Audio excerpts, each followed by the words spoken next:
Hey guys, welcome back to my YouTube channel unique classes. तो कैसे हैं आप सभी? आई होप बहुत अच्छे होंगे और अपनी जो प्रेपरेशन है इंग्लिश की वो बहुत जमकर कर रहे होंगे, बिल्कुल सुपर डुपर वाली। तो उस प्रेपरेशन को और भी अच्छा बनाने के लिए मैं आप सभी के लिए क्या लेकर आई हूँ, एक्सट्रैक्ट बेस्ड क्वेश्चंस। जो एक्सट्रैक्ट बेस्ड क्वेश्चंस मीन्स आपको 4-5 लाइन दे देते हैं आपके एनसीईआरटी बुक के चैप्टर में से उठा के, और उसके बेसिस पे आपसे कुछ क्वेश्चंस जो है वो पुट आउट करते हैं। तो ये तो बात समझ में आएगी कि एक्सट्रैक्ट क्वेश्चंस क्या होते हैं। अब आज मैं आप सभी के लिए चैप्टर नंबर कौन से का लेके आई हूँ, 1, फर्स्ट चैप्टर। किस बुक का है? फ्लैमिंगो बुक का है। और चैप्टर का नाम क्या है ये आप मुझे कमेंट करके बताएंगे, तो जल्दी से जाके बताइए। अभी तक तो सभी को पता होगा। और अगर आपको चैप्टर 1 के अगर वैसे एमसीक्यूज़ देखने हैं, यानी कि जो सीधे सीधे लाइन टू लाइन एमसीक्यूज़ होते हैं वो देखने, तो उसकी जो लिंक है वो आपको डिस्क्रिप्शन बॉक्स में मिल जाएगी, उसे जाके आप चेक कर सकते हैं। साथ ही साथ अगर अभी तक आपने हमारी ई बुक जो है इंग्लिश की वो परचेज़ नहीं की है तो फटाफट से जाके उसे परचेज़ कर लीजिए, क्योंकि बहुत इम्पॉर्टेंट है आप सभी के लिए। और कहीं ना कहीं उससे आप अगर उस पूरी ई बुक को पढ़ लेते हैं तो मैं गारंटी के साथ कह सकती हूँ कि बच्चा बहुत अच्छे नंबर स्कोर करेगा, बहुत अच्छे। उसमें आपके एक्सट्रैक्ट क्वेश्चंस भी हैं, आपके जो एमसीक्यूज़ भी हैं, आपकी पोएटिक डिवाइस भी है, पोएम वाइज की इस पोएम में कितने पोएटिक डिवाइस है और इस लाइन में कौन सा पोएटिक डिवाइस है। तो ये बहुत ईजी हो जाता है हमें, कहीं ना कहीं एक हमें ढूंढना हो और एक हमें एक जगह लिखा हुआ मिल जाए तो वो बहुत बेस्ट वे होता है हमें पढ़ने के लिए। तो जल्दी से जाके उसे परचेज़ कर लीजिए। कितने रुपीज़ की है आप सभी को पता है कि 11 to 12 तारीख तक वो हमारी 59 रुपीज़ की है ना, हम सभी को ये बात पता है। तो देरी किस बात की है, जल्दी से जाके इसे परचेज़ कीजिए। बाकी अब हम इस वीडियो में देखेंगे कि आपके किस तरीके के जो क्वेश्चंस हैं एक्सट्रैक्ट बेस्ड क्वेश्चंस वो कैसे आएंगे। एक होता है पैसेज बेस्ड क्वेश्चंस। पैसेज होते हैं आपके बहुत लॉन्ग हो जाता है, मींस आपका यहाँ पे 4-5 लाइन का एक एक्सट्रैक्ट है छोटा सा, पैसेज आपका 10-15 लाइन का होता है। लेकिन इस बार जो है पैसेज टाइप क्वेश्चंस नहीं आएंगे, ये बात हमारे सैम्पल पेपर से साफ़ हो गई है, क्योंकि हर जगह आपको एक्सट्रैक्ट ही दिखेगा आपके सैम्पल पेपर में। तो अगर उस वीडियो को नहीं देखा है तो वो भी जाके देख सकते हैं, लिंक डिस्क्रिप्शन बॉक्स में है। और अगर नहीं भी है तो आप प्लेलिस्ट में जाके चेक कर सकते हैं, बाय द वे मैं डाल दूँगी। यहाँ पे आंसर मैंने छुपा दिए हैं ताकि आप चीटिंग ना कर सकें और मुझे अच्छे से इन क्वेश्चंस के आंसर अटैम्प्ट कर सकें, यानी कि कमेंट बॉक्स में बताना है हर एक क्वेश्चन का आंसर। ये नहीं होना चाहिए कि कोई बच्चा नहीं बताएगा, सभी बच्चों को बताना है, क्योंकि वीडियो भी तो सभी देख रहे हैं। तो जो जो वीडियो देख रहे हैं वो प्लीज़ कमेंट बॉक्स में अपने क्वेश्चंस के आंसर दे दीजिए। बहुत अच्छा है आप सभी के लिए, इससे बेस्ट वे कोई है ही नहीं पढ़ने का।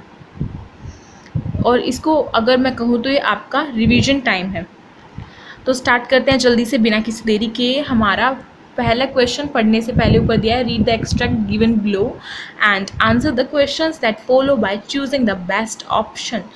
इसका मतलब है कि आपको यहाँ पे थोड़ा सा गाइड किया गया है कि आपको एक्सट्रैक्ट दिए हैं नीचे, इनको पढ़िए और उसके बाद जो क्वेश्चंस पुट आउट किए गए हैं उनमें से एक करेक्ट ऑप्शन चूज़ कीजिए और टिक लगा दीजिए। ठीक है, तो सबसे पहले हम इसको पढ़ेंगे। क्या है? For a moment I thought of running away and spending the day out of doors. It was so warm, so bright, the birds were chirping at the edge of the woods and in the open field back of the swamp mead the Prussian soldiers were drilling। तो ये हमने extract पढ़ा, ये हमारा chapter 1 में से है, मैं आपको पहले बता चुकी हूँ। चैप्टर 1 कौन सा है आपने मुझे कमेंट में बता दिया होगा, मैं बता देती हूँ। लास्ट लेसन चैप्टर का नाम है हमारा। तो लास्ट लेसन में हमारा मेन कैरेक्टर किसका है? हमारे फ्रेंड्स का। अब ये सारी जो बातें हैं किसने कही है? फ्रेंड्स ने कही है। ठीक है, फ्रेंड्स एक लड़का है जो कि अपने स्कूल में जाता है और उसके टीचर का नाम क्या है? एम हैमिल। तो अब यहाँ पे हमारा फर्स्ट क्वेश्चन क्या बोला गया है, देखिए। पहला क्वेश्चन है whom does I refer to। यही सेम क्वेश्चन पूछ लिया जो मैंने भी बोला था कि ये बात किसने कही है यहाँ पे। तो ये बोला गया है कि जो आई है वो किसके लिए रेफर किया गया है? आई किसके लिए किया गया है? ऑप्शन है आप सभी के पास, पहला है एम हैमिल, दूसरा है one of the elders present in the class, तीसरा है द नैरेटर एंड चौथा है नन ऑफ द अबव। तो करेक्ट आंसर बताइए जल्दी से। यहाँ पे मुझे इन ऑप्शंस में कहीं फ्रेंड्स तो दिख ही नहीं रहा, अब मैं किसको टिक करूँ? फ्रेंड्स नहीं दिख रहा है, लेकिन मुझे द नैरेटर तो दिख रहा है और द नैरेटर ही इसका करेक्ट आंसर होगा, क्योंकि जो फ्रेंड्स है, नैरेटर ने फ्रेंड्स को अपना वो चुना है अपनी तरफ से, और आई का यूज़ वो अपने लिए द नैरेटर के लिए ही कर रहा है। ठीक है, फिर सेकेंड क्वेश्चन देख लेते हैं। वाई डज आई से I thought of running away. अब इस क्वेश्चन में बोला गया है कि ये बात क्यों कही गई कि आई से I thought of running away, कि वो भागना क्यों चाहता था, किस चीज़ के लिए, किस चीज़ से भाग रहा था, वो क्यों भाग रहा था? ऑप्शंस है ही वॉज सिक, सेकेंड है he had not learned his lesson, third है he had an urgent piece of work and fourth हमारा नन ऑफ द अबव। तो इसका करेक्ट आंसर बताइए जल्दी से, आप सभी के पास कमेंट बॉक्स है और आपको कमेंट करना है। तो देखिए इसका करेक्ट आंसर होगा ऑप्शन नंबर सेकंड वाला, ही had not learned his lesson. वो क्यों भाग रहा था? क्योंकि उसने अपना जो लेसन है, जो एम हैमिल ने उसको दिया था, वो उसने याद ही नहीं किया था। अब लेसन कौन सा? पार्टिसिपल्स वाला। वो फ्रेंच लैंग्वेज पढ़ता था, तो उसको फ्रेंच लैंग्वेज में कोई भी इंटरेस्ट नहीं था। ये बात हम पहले पढ़ चुके हैं, जो मैंने आपको एमसीक्यू कराया था उसमें मैंने आपको इसकी स्टोरी भी बता दी थी। तो यहाँ पे मैं नहीं बता रही हूँ क्योंकि वीडियो काफ़ी लॉन्ग हो जाएगी और अभी तक ऑलमोस्ट सभी बच्चों को इसकी स्टोरी पता होगी। देखिए फिर हमारा थर्ड क्वेश्चन आ जाता है, why does the narrator want to spend the day out of doors. इस क्वेश्चन बोला गया है कि जो नरेटर है वो क्यों अपना जो डे था वो डोर के आउटसाइड में स्पेंड करना चाहता था। तो ऑप्शन है आप सभी के पास, पहला है the weather was very pleasant, दूसरा है बर्ड्स वर चिर्पिंग, तीसरा है he was scared of teacher for not learning his lesson and last is none of the above. तो इसका करेक्ट आंसर बताइए मुझे जल्दी से। इसका करेक्ट आंसर ऑप्शन नंबर फोर्थ होगा, नन ऑफ द अबव। सभी जिन बच्चों ने इसका आंसर फोर्थ टिक किया उन सभी का आंसर बिल्कुल करेक्ट है, क्योंकि जो ऊपर के तीनों ऑप्शन है ये हमारे गलत हैं। नैरेटर की कोई और वजह थी कि वो बाहर, डोर के बाहर जो है वो अपना टाइम स्पेंड करना चाहता था, अपना डे स्पेंड करना चाहता था। तो ये बात आप सभी को मुझे कमेंट में बतानी है जल्दी से, ताकि मुझे पता चले कि आप सभी को चैप्टर जो है वो अच्छे से बिल्कुल आ गया है, उसकी एक एक लाइन आपको अच्छे से समझ में आ गई है, तभी हम अच्छे से अपने एमसीक्यूज़ को अटेम्प्ट कर सकते हैं। मेरा मानना ये है, आपका क्या मानना है आप मुझे कमेंट में बताइए। अब फोर्थ क्वेश्चन देख लेते हैं। फोर्थ है हमारा, who were drilling at the back of Swan Mills. तो इस क्वेश्चन बोला गया है कि जो स्वाम मिल्स है वहाँ पे कौन ड्रिलिंग कर रहा था।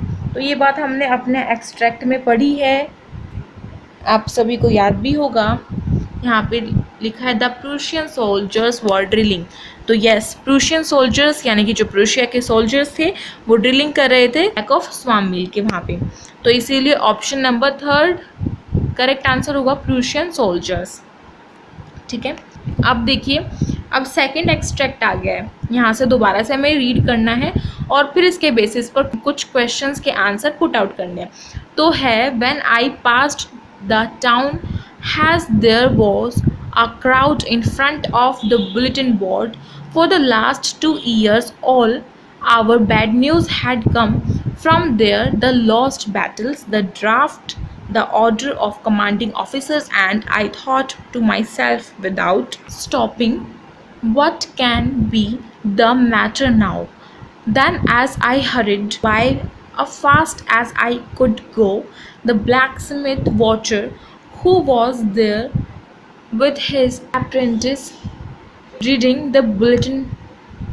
तो यहाँ पे हमारा ये जो एक्सट्रैक्ट था सेकंड वाला है, हमने अच्छे से रीड कर लिया।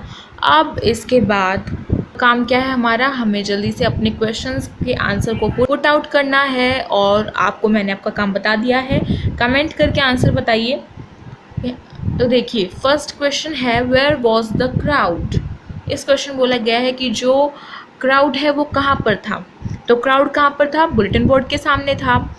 तो यहाँ पे ऑप्शंस है नियर द चर्च, सेकंड है in the market place, third है in front of the bulletin board and last हमारा है नन ऑफ द अबव। तो करेक्ट आंसर आपका थर्ड है in front of the bulletin board. फिर second question देख लीजिए बी वाला, who was passed the town hall. इस क्वेश्चन बोला गया है कि जो टाउन हॉल है वो किसने पास किया था, यानी कि कौन वहाँ से गुजरा था। तो पहला है फ्रेंड्स, दूसरा है एमहैमल, तीसरा the blacksmith, watcher and last है नन ऑफ द अबव। तो करेक्ट आंसर होगा ऑप्शन नंबर 1 फर्स्ट वाला फ्रेंड्स। जो फ्रेंड्स है वही तो गुजरा था टाउन हॉल के वहाँ से, और उसने वहाँ पे क्या देखा था? बुलेटिन बोर्ड जो है वो देखा था, और उसके सामने बहुत शोर था। शोर किस वजह से था? क्योंकि जो आगे से ऑर्डर्स आए थे कि अब फ्रेंच लैंग्वेज को हटा के जर्मनी लैंग्वेज को पढ़ाया जाएगा, और किन 2 डिस्ट्रिक्ट में पढ़ाया जाएगा उसको आपको कमेंट में बताना है, क्योंकि आप सभी को अभी तक तो पता होगा, और जिनको नहीं पता है वो प्लीज़ जल्दी से जाके अपने चैप्टर को अच्छे से पढ़िए, क्योंकि अभी नहीं पढ़ोगे तो फिर बाद में तो कोई वो है ही नहीं। 10 दिन बचे हैं ऑलरेडी हमारे पास, 10 दिन बहुत कम है, चुटकियों में बीत जाएंगे, पता भी नहीं चलेगा। फिर देखिए सी वाला क्वेश्चन है, why was the bulletin board an attraction to the crowd. इस क्वेश्चन बोला गया है कि जो बुलेटिन बोर्ड है वो क्यों अट्रैक्ट करता था क्राउड को, यानी कि शोर को। मतलब बुलेटिन बोर्ड के सामने जो शोर है वो क्यों इकट्ठा होता था। तो पहला ऑप्शन है हमारे पास, there were beautiful pictures pasted on it, दूसरा है it had the list of winners in the competition, third है for the last 2 years all bad news had come from it, and हमारा लास्ट है none of the above. तो correct answer कौन सा होगा? Third वाला होगा, for the last 2 years all bad news had come from it, क्योंकि पिछले 2 सालों से ही जो बुरी न्यूज़ है, बुरी खबर है, वो कहाँ से आती है? वो बुलेटिन बोर्ड से ही आती है। फिर देखिए, फिर आपका है डी, यानी कि लास्ट क्वेश्चन है सेकंड एक्सट्रैक्ट का। क्या है? I hurried by as fast as I could, why was I in so much hurry। तो इस क्वेश्चन बोला गया है, पहले तो आपको पूरा का पूरा थोड़ा सा सेंटेंस दे दिया, और उसके बाद बोला है why was I in so much hurry, कि जो I है यानी कि जो नरेटर है वो क्यों बहुत ज़्यादा हरी है बहुत। तो उसका क्या कारण था? क्योंकि उसने अपना चैप्टर तो अच्छे से पढ़ा नहीं था, इसीलिए एमहैमल उसको डांटेंगे, उसको इस चीज़ का डर था, और साथ ही साथ वो स्कूल के लिए लेट भी हो गया था। इसलिए कौन सा ऑप्शन करेक्ट होगा? थर्ड वाला, he didn't want to be scolded by M Hamel for being late for school. वो ये नहीं चाहता था कि वो क्या है, एमहैमल से उसको डांट पड़े और साथ ही साथ वो स्कूल के लिए भी लेट हो जाए। यही इसका आंसर है, option number third is correct answer. तो जिन्होंने भी थर्ड को करेक्ट किया उन सभी का आंसर बिल्कुल करेक्ट है। देखिए थर्ड वाला ही और कराऊंगी मैं, क्योंकि उसके बाद फिर नेक्स्ट पार्ट में करा दूंगी आपके बाकी के एक्सट्रैक्ट्स जो हैं, क्योंकि वरना वीडियो जो है वो काफ़ी लॉन्ग हो जाएगी। तो देखिए है, usually when school began there was a great bustle which could be heard out in the street, the opening and closing of decks repeated in unison very loud with our hands over our ears to understand better, and the teacher's great ruler rapping on the table. But now it was all so still. I had counted on the commotion to get to my desk without being seen, but of course that day everything had to be as quiet as Sunday morning। तो यहाँ से हमने पूरा extract read कर लिया अपना। उसके बाद चलते हैं अपने एमसीक्यू की तरफ। फर्स्ट एमसीक्यू है हमारे पास, what was so unusual in the school as observed by friends. ऐसी क्या चीज़ थी स्कूल में जो हो रही थी जो कि बहुत अनयूजुअल थी, यानी कि वो देखने लायक नहीं थी कि ऐसा भी स्कूल में हो सकता है कभी। तो ऑप्शन है आपके पास, फर्स्ट है the opening and closing of desks, second है lessons repeated in unison, third है ruler rapping on the table, and fourth है इट वाज ऑल स्टिल। तो इसका करेक्ट आंसर क्या, option number fourth, it was all still, कि सब कुछ क्या था, बिल्कुल स्टिल था, कुछ भी हलचल नहीं थी ऐसी कुछ खास। और जैसे कि बाकी दिन होती है हमारे स्कूल्स में, क्या होता है, हम जब एंटर करते हैं स्कूल में तो शोर सुनाई देता है बच्चों का जोर जोर से चिल्लाने का, और डेस्क पे हाथ रख के खेलने का, साथ ही साथ टीचर्स का शोर सुनाई देता है कि वो चैप्टर पढ़ा रही हैं, बच्चों को डांट रही हैं, इस तरीके से। तो इस दिन जब फ्रांस स्कूल गया तब ऐसा कुछ भी नहीं था, यानी कि आज का जो दिन था वो बाकी दिन जैसा बिल्कुल नहीं था। और आज का दिन कैसा था? As quiet as Sunday morning, यानी कि जैसे कि संडे जो रविवार की सुबह होती है वैसा। संडे को सबकी छुट्टी होती है, सब अपने घर पे होते हैं, ना कि स्कूल में। तो स्कूल तो ऑब्वियस सी बात है वो शांत होगा, बिल्कुल ऐसा ही स्कूल आज के दिन था। लेकिन आज जो है, आज संडे नहीं था। तो यहाँ से करेक्ट आंसर आपका 4th हो गया। अब देखते हैं सेकंड क्वेश्चन।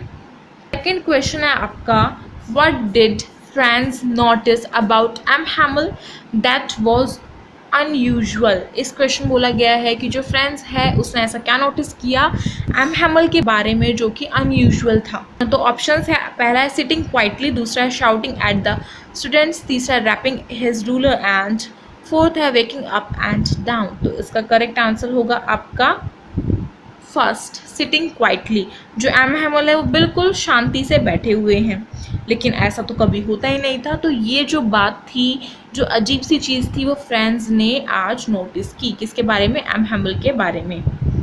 फिर देखिए थर्ड है आपका सी वाला, what did M Hamel carry under his arms. इस क्वेश्चन बोला गया कि जो एम हैमल है वो अपने आर्म्स के अंडर क्या कैरी करके आए थे, यानी कि आर्म्स के नीचे, जो हमारी बाजू होती है उसके नीचे, जैसे कि हम बुक्स वगैरह डाल लेते हैं इस तरीके से। तो उन्होंने क्या कैरी कर रखा था, ये बात पूछी गई है। फर्स्ट है बुक्स, सेकंड है फाइल्स, थर्ड है आयरन रूलर एंड फोर्थ है नन ऑफ दीज। तो इसका करेक्ट आंसर बताइए मुझे जल्दी से। तो इसका करेक्ट आंसर होगा option number third, iron ruler. जो हैमल है हमारी, उन्होंने क्या कैरी कर रखा था अपने आर्म्स के नीचे? आयरन रूलर, ठीक है। फिर देखिए डी वाला क्वेश्चन है आप सभी के सामने, find word from the extract that is opposite to solo. इस क्वेश्चन बोला गया है कि जो ऐसा वर्ड फाइंड करो एक्सट्रैक्ट के अंदर से जो कि अपोजिट है बिल्कुल सोलो के अपोजिट, यानी कि विपरीत, बिल्कुल उल्टा, मतलब कि अपोजिट वर्ड्स तो आप सभी ने कर रखे हैं, आपको खुद ढूंढना है एक्सट्रैक्ट के अंदर से। तो ये आपका क्या रहा? होमवर्क। ओके, और ये आप सभी को करना ही करना है। होमवर्क कैसे करेंगे? कमेंट में आंसर देंगे कि मैम जो थर्ड वाला है उसका डी का कौन सा आंसर है, जो भी आपका आंसर लग रहा है आपको वो दीजिए, ठीक है। तो ये आपका होमवर्क रहा और मेरे को पूरा यकीन है कि सभी बच्चे इस होमवर्क को ज़रूर करेंगे, क्योंकि हम भी इतनी मेहनत से आप सभी के लिए इतना सब बनाते हैं। तो इस मेहनत को वेस्ट मत जाने दीजिए, प्लीज़ इसे यूज़ कीजिए, अपना जितना भी टाइम बचा है उसे यूटिलाइज़ कीजिए, वेस्ट नहीं करना है, क्योंकि टाइम दोबारा लौट के नहीं आने वाला है। और फिर लास्ट के टाइम पे आप सब कंफ्यूज हो जाओगे कि ये क्या था और ये क्या नहीं था, इस तरीके से। तो ऐसे अगर कंफ्यूज नहीं होना है तो जल्दी से अपनी तैयारी स्टार्ट कर दीजिए मेरे साथ मिलकर, और इसी तरीके से अपने जो प्रेपरेशन है वो करते रहिए। तो मैं इसके पार्ट नंबर 2 में मिलूँगी, यानी कि इसका पार्ट की जो धमाकेदार सीरीज़ है जो चल रही है अभी, यानी कि उसी का पार्ट था, पार्ट नंबर 1 था। तो पार्ट नंबर 2 में मिलेंगे, क्योंकि अब आपके रिवीजन टाइम चल रहा है, तो इसीलिए हम आपके लिए सीरीज़ लाए हैं इंग्लिश के लिए स्पेशली, ताकि आप सभी अच्छे से अपनी जो तैयारी है वो कर सकें बिल्कुल, और अच्छे अच्छे मार्क्स जो हैं वो स्कोर कर सकें। और देखिए मैं मेहनत कर रही हूँ तो मुझे मेरी मेहनत का फल चाहिए। आप सभी को अपनी तैयारी अच्छे से करनी है और अच्छे अच्छे मार्क्स लाने हैं अपने प्री बोर्ड में भी, बोर्ड ओनली नहीं, प्री बोर्ड में भी, और प्री बोर्ड भी, क्योंकि बोर्ड का हमें कुछ पता ही नहीं है कि इस साल हो या ना हो। वैसे आई थिंक होगा, क्योंकि अब की बार ऐसा कुछ कोविड का ज़्यादा प्रॉब्लम नहीं हुआ है दिल्ली में, लेकिन कुछ भी हो सकता है फ्यूचर में।